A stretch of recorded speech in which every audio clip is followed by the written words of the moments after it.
I am so excited to be bringing the Thea wrap trousers to you. They are a very fun trouser with a wrap front detail. They have a curved waistband, they have darts, they even have a very nice bias binding finish on the inside. I'm going to teach you all of the things that you need to know to make these trousers. Hopefully you will walk away with a beautiful garment that fits you well, you get to wear out and about, and people will say, oh my gosh, those are so cool, where did you get them from? And you will get to say, thanks, I made it. I personally feel like these are the perfect wardrobe staple for someone who wants to give off that cool girl energy, which I know I do. I want to do that. So if that's you too, I'm so glad you're here and I cannot wait to dive into this tutorial with you. Also, if you can see the big mess that's behind me, I'm so sorry about that. If you didn't already know, I am designing my wedding dress, and so there are lots of fabrics and samples and boning and things over there, and it will probably continue to pile and pile and pile until I really, really love the design that I've made. So it's work in progress, but if you want to follow along, I'm sharing everything over on Instagram as well as YouTube Shorts and TikTok, so go find me wherever you want to find me. Now without further ado, let's get into it. We're going to start by preparing our fabric. I always recommend you wash your fabric before cutting it to ensure that your garment doesn't shrink after sewing it. In my case, the fabric came out a bit wrinkly after washing, so I ironed everything before cutting. Next up, it's time to cut our pattern pieces. All my patterns come with print-at-home files, large format files, and projector files. I'm using an ultra short throw projector to project the full-size pattern pieces straight onto my fabric. When it's time to transfer the dart to the back pants, I like to snip 2 little notches at the top of the dart and put a pin at the point to indicate where the dart finishes. This will help us when it's time to sew the dart later on.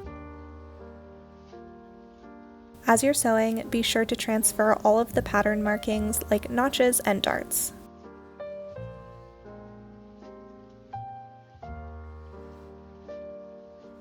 Now I have a pretty large cutting table, which is awesome, but I did still have to move the fabric in order to project everything onto the table. If you have any questions about this table, I'm happy to answer them. I know a lot of people ask where I got it, and I actually made it. It's basically just 2 cabinets that I found for free on Facebook Marketplace, plus plywood on top, and then a custom-sized cutting mat. I bought the cutting mat from a website called draftingsteels.com, and I had it custom-sized to be, I believe, 4.5 by 5 feet wide. I've had this mat for years, and it's been amazing, so I can highly recommend it. Now it's time to cut the waistband and the waistband interfacing. We only need to cut interfacing for half of the waistband pieces, which is indicated inside the pattern, but if you're using a really lightweight shifty fabric, you might consider interfacing all of the waistband pieces so that they hold their shape and are easy to work with. Once all the cutting is finished, it's finally time to dive into the fun part. To start out, we're going to interface the wrong side of 2 mirrored front waistbands, 2 mirrored pant flap waistbands, and 1 back pant waistband. If you've never used interfacing before, you'll want the rough glue side facing the wrong side of the fabric. Then on a low heat setting, you'll press and hold every section of the interfacing for at least 15 seconds. If you don't iron each section for long enough, the glue won't properly adhere and may peel away from the fabric over time. Now let's grab the back pants. It might be a bit hard to see, but there's still a pin at the point of the dart. I'm going to flip it over and put a pin through the other side as well, so that each back pant leg has a pin and I can separate them for sewing. I'm also going to use this handy dandy little laminated paper ruler, which I'll use as a guide to sew the dart together. I actually get asked a lot about this ruler, but I bought it from an estate sale and it's literally just a laminated piece of paper. If you want to do something like it, you can easily make one at home, or you can use something like cardstock. Now once you get to the end of your dart, instead of back stitching, I want you to tie off the threads and then just snip off the excess. This will ensure that the dart isn't too pointy. In addition to that, we're going to press the darts towards the center back of the pants. I like to use a pressing ham and a lot of steam at the point of the dart, again to ensure that it's not going to be too pointy. After the darts are nicely pressed, we're going to place the back pants on top of each other with the right sides facing each other. Then we're going to pin the rise together, being sure to match up the notch at the hip level. Now we're going to bring our back pant pattern pieces over to our sewing machine and sew the rise in place with a 3/8 of an inch or a 1 centimeter seam allowance. This is the same seam allowance width that we're going to use for the rest of the trousers. Once the rise is sewn together, we're also going to finish the raw edges together. I'll be using my serger, but you can also use a zigzag stitch if you don't own a serger. Then we're going to press the rise towards the right back pant. Honestly, it really doesn't matter if you press them to the right or to the left because it won't affect the construction, but I'm pressing mine to the right. Next up, we're going to attach the interfaced back pant waistband to the back pants. We'll start by pinning the two together with right sides facing each other. There are 3 notches on the bottom edge of the waistband. The middle notch aligns with the center back of the pants, and the other 2 notches align with the darts. Now we're going to sew them together and press the seam allowance towards the top edge of the waistband. Note that you don't need to finish this raw edge because it'll be fully enclosed later on. Next, we'll grab the other back pant waistband and pin the top edges together with right sides facing each other. Then we'll take the pants over to the sewing machine and sew the top edge of the back pant waistbands together.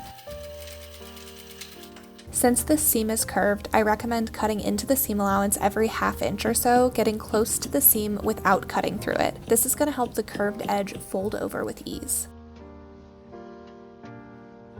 Now we're going to press the seam allowance up and edge stitch it in place. If you're unfamiliar with edge stitching, it's just a straight stitch that's close to the edge of the fabric, sewing through the entire seam allowance. This will help the waistband lining stay on the inside of the garment when worn.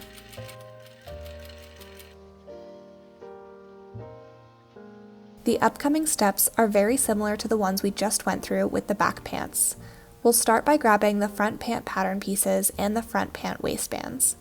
Then with right sides together, we'll pin the top edge of the front pant to the bottom edge of the front pant waistband. When doing this, I like to pin the outer edges first and then pin everything in between by easing the 2 pattern pieces together. Then we'll sew the 2 together.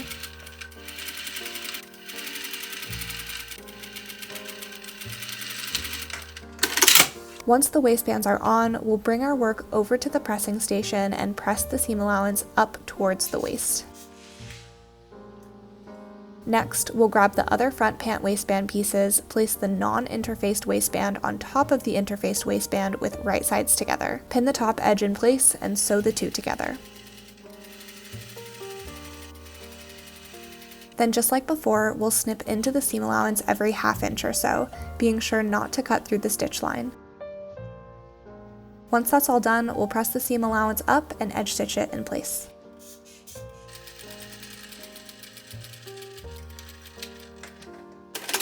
Now we're going to insert our invisible zipper into the front pants. To start out, we're going to finish the front rise of both of the front pant pattern pieces separately from one another. Then we'll get straight into sewing the zipper.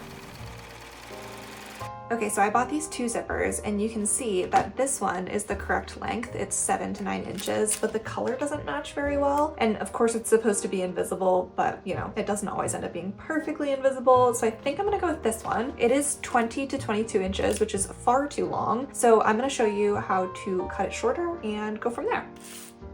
We're gonna start by just leaving the zipper at the length that it is, and we're gonna sew it in, and then we're gonna cut off the edge. That way we know how much zipper length we need to be working with. So first up, let's go ahead and open it, and then we're gonna take it over to our ironing station, and we are going to iron these zipper teeth open. I recommend doing this on a low heat setting. The zipper teeth are actually plastic, which means that they can melt and warp. After preparing the zipper, we're going to place it face down on one of the front pants. You'll want to line up the beginning of the zipper teeth just below the seam allowance of the second waistband. Notice that there's zipper tape extending beyond the top of the zipper teeth. I recommend folding it over by hand before aligning the top of the zipper teeth to the top of the second waistband. Now we're just going to get that all pinned in place and stop our pinning at the hip level notch. If you're using the correct zipper length, you'll actually just stop pinning when you reach the bottom of the zipper. Next up, it's time to sew the zipper in place. You'll want to use a zipper foot for the cleanest look. Mine might look different than yours because of the kind of machine that I'm using, but here are the 2 most common options. Now when sewing, the goal is to stitch right next to the zipper teeth on top of the visible line that's left over from where the zipper teeth was creased before we ironed it.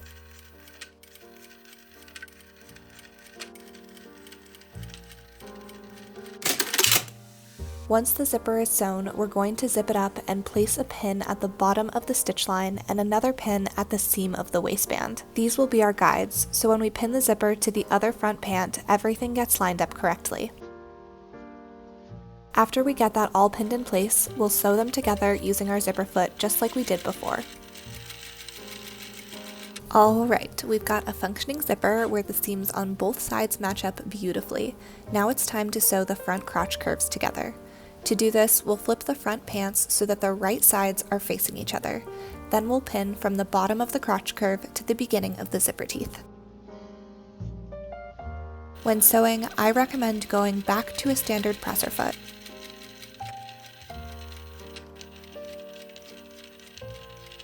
Once that's all done, we're going to press the seam allowance of the crotch curve open. We're also going to gently press on top of the zipper from the front side of the garment so that the fabric looks nice and crisp. Now take a second to congratulate yourself because invisible zippers are tricky and you've done a great job. To finish this off, we're going to snip off the excess zipper fabric above the zipper teeth, being sure not to cut through the zipper teeth or any of the stitching.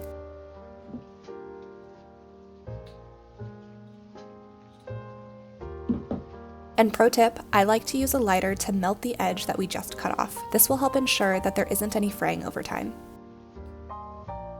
For those of you using the correct zipper length, you can skip ahead to working on the front flaps. But if you're following along with an extra long zipper like mine, it's time for us to deal with that excess length. We'll start by cutting off the bottom, leaving 4 to 5 extra inches below where we stopped sewing the zipper. Now in hindsight, this is the point where I wish I had hand sewn a whip stitch at the bottom of the stitch line. A whip stitch would basically just act like a zipper stop and ensure that the zipper pull can't fall off of the track. After that, we'll cut up to where we stopped sewing the zipper on both sides of the zipper teeth. We're going to use the lighter again to melt the edges that we just cut, but be careful not to leave the flame on for too long because they melt quite easily. Now we're going to crisscross the zipper fabric over the zipper teeth and around the back side of the seam allowance. Pin it in place on both sides. Then we'll take it over to our sewing machine and tack it down to hold it in place.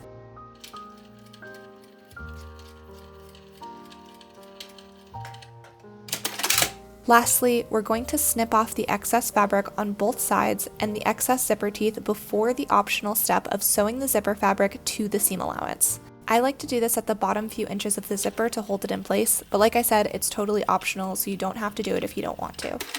Once the zipper is finished, we'll set the front pants aside for now and work on the pant flaps. We'll start by finishing the diagonal inside edge and the bottom edge of both pant flaps. We don't need to finish the waistband edge or the side seam edge at this point. After the edges are finished, this is what it should look like. Now we're going to fold the finished edge under by 3/8 of an inch and press it in place. I like to use this handy dandy little seam gauge that I purchased from Wawak. I own other seam gauges from different places, but they're super flimsy, whereas this one is extremely sturdy, so I can highly recommend it. Now after we've pressed those edges, we're simply going to edge stitch the diagonal edge and the bottom edge in place. Now again, with some very familiar steps, we're going to pin the top edge of the pant flap to the bottom edge of the pant flap waistband. This time you'll notice that the pant flap waistband extends 3/8 of an inch beyond the center front of the pant flap. This is on purpose, so don't worry. Next, we're going to sew these pieces together, then bring them over to our ironing station and iron the seam allowance up towards the waist. Next, we'll grab our other pant flap waistband pieces, place the non-interfaced waistband on top of the interfaced waistband with the right sides together. Pin the top edge in place and sew the two together. Once that's all done, we'll press the seam allowance up and edge stitch it in place. Okay, so we're at a really good point where all of these pieces are prepped, and now it's time to bias bind the top edge of all of them. That's going to be on the inside of the waistband. As you can see, I have this whole contraption set up, and I can't actually get a view where you can see everything all at one time, so I'm just going to show you how to do the bias binding on the top edge of one of these pieces, and it's going to be the exact same thing for all of them, so don't worry about it. I'm using pre-made bias tape, which you can see is already folded and pressed into fourths. We're going to open the bias tape and pin it along the raw edge of the waistband. Then we'll take it over to our sewing machine and sew them together with a 3/8 of an inch seam allowance. Now we're going to fold the bias tape over along its pre-pressed edges so that it fully encapsulates the raw edge. Then last but not least, we'll edge stitch the binding in place, being sure to catch the back side of the bias binding. Once the binding is finished, you'll simply snip off the excess on either side. Remember to bind the top raw edge of each waistband piece. Now let's fold over the pant flap waistbands so the right sides are facing each other. Pin them together on the short edge, then bring them over to the sewing machine and stitch them together with a 3/8 of an inch seam allowance.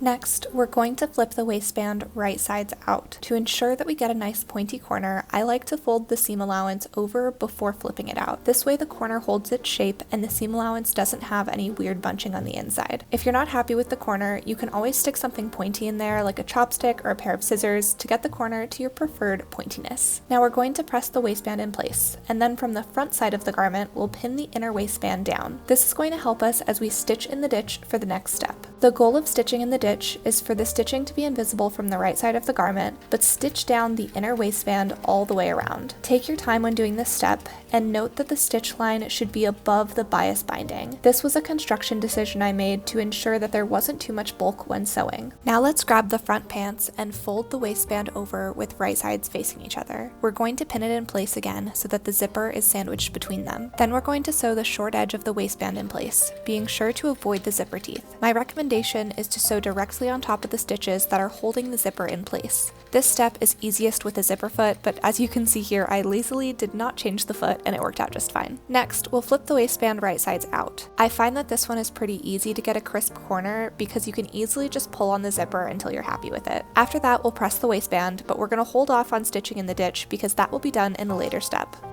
Now it's time to attach the pant flap to the front pant. We'll want to lay them both on top of each other, aligning the side seams and being sure that the inner waistband is out of the way. Then we'll line up the notches and pin them in place. Note that the bottom of the pant will extend beyond the pant flap by 3/4 of an inch. This is on purpose because we need that extra space to hem the pants later on. For the sewing, we're just edge stitching these together because we want the stitch line to be inside the seam allowance for the next step. I recommend sewing at about 1/4 of an inch. Now here's what the fully prepared front pants should look like. We have a beautiful functioning zipper, both pant flaps attached at the side seams, and the inner waistband can still be flipped up. Next, we're going to place the front and back pieces on top of each other, lining up the side seams, notches, and waistbands. Then we're going to pin them together all along the side seams.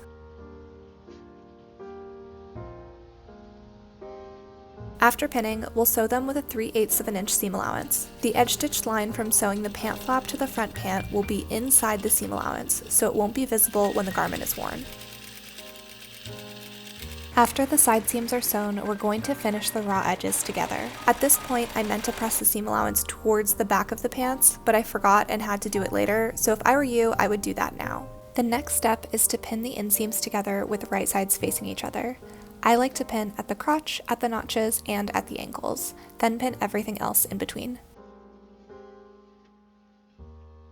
Then once again, we're going to head back to our sewing machine, sew the entire inseam with the 3/8 of an inch seam allowance, and finally finish those raw edges together.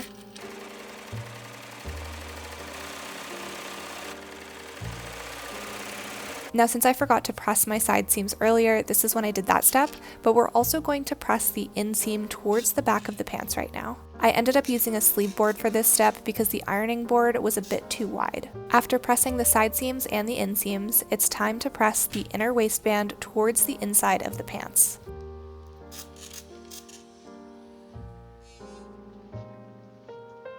Next up, we're going to stitch in the ditch of the waistband. I recommend pinning all the way around so that the inner waistband doesn't shift out of place while sewing. Now when you're ready to sew, we'll want to ensure that we avoid the side seam flaps, which means sewing each front waistband and back waistband all separately from one another. Remember that when stitching in the ditch, slow and steady wins the race. Once the waistband is in place, here's what it should look like. The next and nearly last step is to hem the pants. So we're going to fold the raw edge of the pant leg under by 3/8 of an inch and press it in place.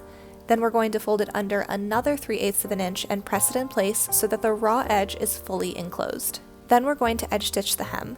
This will be very similar to our last step where we had to avoid the pant flap. So you'll start and end at the side seam, ensuring that you move the flap out of the way as necessary. You Guys, we are almost done. We are at the perfect try-on point. As you can see, we do not have a closure yet, but everything else is finished besides the closure, which is super exciting. So what I like to do at this point is try them on so that I can make sure that I like which way the flap goes over the other side, and also so that the hook and eye closure goes in the correct spot. So what I'm going to do is just overlap it. I personally like the left side to go underneath and the right side to go over, but if you would rather it go this way, that's cool too. So go ahead and overlap it to your preferred way. And then we're just going to take a pin and we are going to stick it in there. You want to make sure that it overlaps like far enough that it doesn't fall down, because what could happen if you don't overlap it enough, like this, is that basically it'll fall and the zipper here will peek through. So what we want to do is overlap it far enough that it's like relatively taut, if you will, not quite tight, but taut. That way it stays level with our waist and doesn't fall down too far. Okay, so then what I like to do is I like to take another pin here and I just will stick it diagonally, like right in line or parallel, if you will, to where this overlap is. That way, when I put my hook and eye closure on either side, I know exactly where it should line up. So we are now going to take this pin out so this can fall down. We know that the edge is going to line up here and we are going to insert our hook and eye closure. It's literally just hand stitching it together and then we are finished with these pants. This is what the hook and eyes look like. A few of my testers mentioned that they like having 2 sets, so you can consider adding 2 if you'd like, but for me, I found that 1 was good enough. We're basically just placing the hook on one side and hand stitching it in place, then placing the eye on the other side and hand stitching that in place. You'll want to be mindful of where the eye goes so that when you close the pants, they end up overlapping by your desired amount. Also note that you can do a standard button closure if you'd prefer, or a concealed button closure, which is detailed in the instructions. Both are good options, it's just up to your personal preference. Congratulations on your newly finished Thea wrap trousers. I hope they are amazing. I love how mine turned out. It's also about to be Thanksgiving, so I'm likely going to wear them to Thanksgiving with my family. I want to say a huge thank you to the over 30 pattern testers who helped ensure that the instructions were good and also that the fit was good across the entire size range. In addition to that, thank you to the 2 fit testers who fit tested even before the pattern testing happened. You guys are amazing. You know who you are. Just like with all of my patterns, I couldn't have made this without the help of the sewing community, so I am super grateful for you. I hope that you enjoyed sewing these trousers as much as I enjoyed making them for you, and I also hope that they get lots of wear for many years to come. Thank you for being here, and I will see you in the next one.